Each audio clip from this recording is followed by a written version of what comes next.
Pregame.com. More Friday night NBA finds Sacramento traveling across the continent to take on the Toronto Raptors. Sacramento a 7-point underdog in this one. The total right around 196.5. Latest on Tyreke Evans, Marco, is that he's not going to be back on the floor until Sacramento comes back home. But it's no big deal for this team at this point because he's missed 13 games already on the season, so they're used to playing without him. The one caveat that I have with Sacramento in this one is that they are playing their third road game since Tuesday on this extended road trip, and they're just 2-13 straight up on the road this season. Yeah, all that's true, Scott. But this team, they're playing well, right? Or excuse me, they're playing well right now. 7-1 against the spread their last 8 games. You know, and they're getting a big number here. Toronto's playing well, no question about it. But I'm going to tell you about some of those Toronto wins, and especially the last one that. They've had easy wins, and it's inflated this line. And they caught teams in bad situations and took advantage of them. And now I'm looking at an overvalued Toronto team and an undervalued Sacramento team, and that's what it's all about, trying to find value in the NBA. Well, Brian, I'll tell you what, Toronto has been winning by margin as of late. They're playing extremely well on the defensive end. But is this line out of whack? I mean, I went back 2.5, 3 weeks ago when I was getting ready for this game, and my power ratings had Toronto 2.5 points better than Sacramento on this floor. And at the time of this recording, which is late Thursday night, Toronto's laying 7. Seems a little out of whack to me. Yeah, but when you take a look at Sacramento, they have 2 road wins. The first time they got the road win, they came out and lost the next game by 16.5 points against the spread. It's a team that's not used to winning on the road. And I don't know about you, but anytime a team travels to Canada, I give it a little second thought because you have to go through customs and everything. I mean, I don't know how much it is for the pros, but it's something I always take a look at. But what's interesting, and I don't want to make any judgments on any city out there being from Cleveland, but this is a team in Sacramento, not a whole lot of nightlife. They play in Toronto. The very next day, they go to Brooklyn for the first time. Mm-hmm.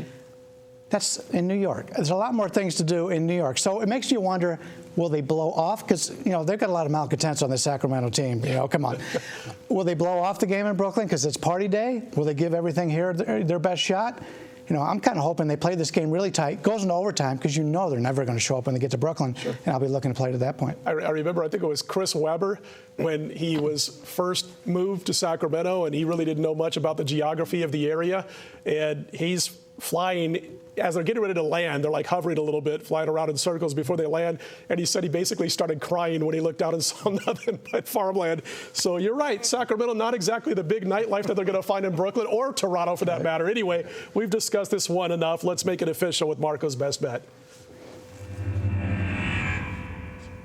All right, guys, we're going to take a look at this. I said Toronto's an overvalued team. Yes, they're winning, but their last 2 games, they won by scores of 123-88 and 102-79. They beat Orlando and they beat Portland. When they beat Orlando, Orlando was returning home from a road trip, and they played the night before. Bad situation. They caught Orlando. Orlando was struggling at the time. They took advantage of it. Lopsided score. Then their last game, they played Portland. Portland played the night before in New York.